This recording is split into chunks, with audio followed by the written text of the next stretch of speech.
हाँ मित्रों, आज फिर से नया टॉपिक और नई जानकारी के साथ मैं आया हूँ। आपने शायद शिवकर बाबूजी तलपड़े का नाम तो सुना ही होगा। अगर नहीं सुना तो यह भारतीय इतिहास और भारत के लिए बहुत शर्मजनक बात है कि आपने शिवकर बाबूजी तलपड़े का नाम नहीं सुना। आपने शायद सुना होगा कि प्लेन की शोध किसने की, तो आपके जहन में पहले ही नाम आएगा राइट ब्रदर्स। लेकिन नहीं मित्रों, प्लेन की सर्वप्रथम शुरुआत शिवकर बाबूजी तलपड़े ने की थी। उसकी शोध भी उसने की थी। उसके बारे में आज पूरे वीडियो में बताऊंगा किस किस तरीके से क्या क्या हुआ था। सारा कुछ इस वीडियो में बताऊंगा, इसे लास्ट तक ये वीडियो जरूर देखें। तो सबसे पहले विमान उड़ाने वाले बापूजी शिवकर तलपड़े थे। हमारे पाठ्य पुस्तकों में पढ़ाया जाता है कि हम अमेरिका के राइट बंधुओं ने 16 दिसंबर 1903 को सर्वप्रथम विमान उड़ान भरी। आधुनिक पीढ़ी इस सत्य से पूरा अनभिज्ञ है कि एक्चुअल में सर्वप्रथम सबसे पहले विमान उड़ाने वाले बापूजी शिवकर तलपड़े थे। वो भी एक भारतीय थे। भारतीय शिवकर बाबूजी तलपड़े ने राइट ब्रदर्स से 8 वर्ष पूर्व ही मुंबई की चौपाटी पर विमान से उड़ान भरी थी खुद। इस अद्भुत दृश्य को वहां उपस्थित हजारों लोगों ने देखा। यह उड़ान 5 मिनट तक ही रही थी, किंतु भारत में अंग्रेजी शासन के कारण इस विस्मयकारी घटना को प्रसारित नहीं किया गया था और न ही इसकी कहीं चर्चा भी हुई थी। श्री तलपड़े की इस अद्भुत उड़ान की खबर बेंगलुरु में बसे एक फोटोग्राफर पत्रकार को श्री आर अय्यर को लग गई और उन्होंने एक संवाद एजेंसी के इस घटना की खबर भेजी। इस खबर के अनुसार श्री तलपड़े ने एक विमान उड़ाया की विधि ऋग्वेदाभिभाष्य भूमिका का अध्ययन कर परम पूज्य सुब्रमण्यम शास्त्री के निर्देश में सीखी थी।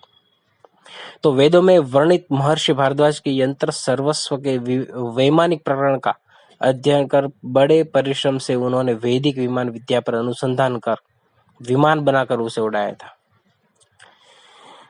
मित्रों, यहाँ पे एक ध्यान देने वाली बात है, आजकल के नौजवान, आजकल की जो यंग जनरेशन है, वो दरअसल क्वेश्चन करते रहते हैं कि मेरा कोई सपोर्ट नहीं है, मेरे पास ये नहीं है, वो नहीं है, एक्सक्यूज बहुत बड़े निकालते हैं। यहाँ पे देखिए, बिना किसी पढ़ाई, बिना किसी डिग्री और बिना किसी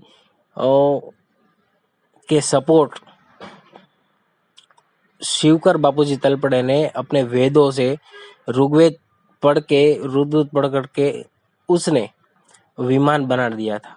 जैसे आज के बिजनेस मैग्नेट आप बोल सकते हो आपके हिसाब से, इलॉन मस्क जिसने पढ़ के पूरा रॉकेट बना दिया, उसी तरह 108 साल पहले की बात है ये मित्रों। शिवकर बापूजी तलपड़े ने पढ़ के अपने वेद, अपने संस्कृति, अपने शास्त्र पढ़ के उसने विमान बनाकर खुद सर्वप्रथम विमान में मुसाफरी की थी 5 मिनट तक। तो मित्रों, आइए हम थोड़ा शिवकर बापूजी तलपड़े के बारे में जानते हैं, उसका जन्म कैसे हुआ और कब।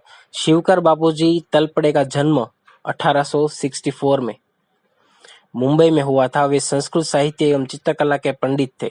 जैसे स्कूल ऑफ आर्ट मुंबई में आपने अध्ययन किया था, वहीं शिक्षक नियुक्त हो गए। अपने विद्यार्थी जीवन में अपने गुरु श्री चिरंजी लाल वर्मा से उन्हें वेद में वर्णित वैमानिक विद्या की जानकारी मिली। बस इसलिए उन्होंने संस्कृत भाषा का विधिवत अध्ययन कर वैदिक विमान विद्या पर अनुसंधान कार्य शुरू कर दिया। पठारे प्रभु महाराष्ट्र में एक प्रतिष्ठित समाज माना जाता है। इसी समाज से बाबूजी तलपड़े संबंध रखते थे।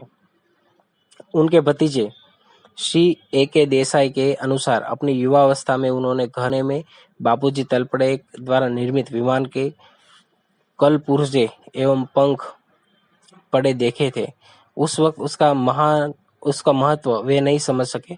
इसका महत्व तब समझ आया। हिंदुस्तान एरोनॉटिक्स लिमिटेड के एक उच्च अधिकारी उनके घर अनुयायी विनय कर विमान के इस कलपुर्जे को अपने साथ ले गए।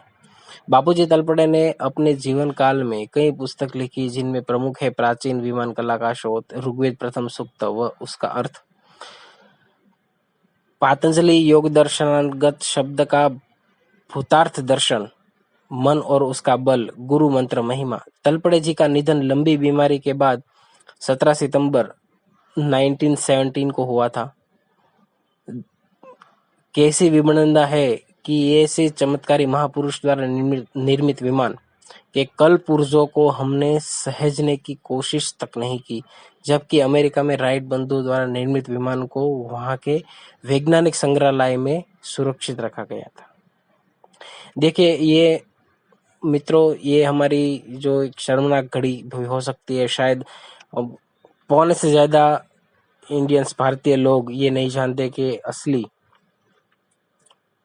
चलो भारत की बात तो छोड़ दो, आप पूरी दुनिया में शायद 1 या 2% लोग ही जानते होंगे कि शायद ओरिजिनल जो विमान की शोध है वो शिवकर बाबूजी तलपड़े ने की थी और 5 मिनट तक उसकी उड़ान भी भरी थी।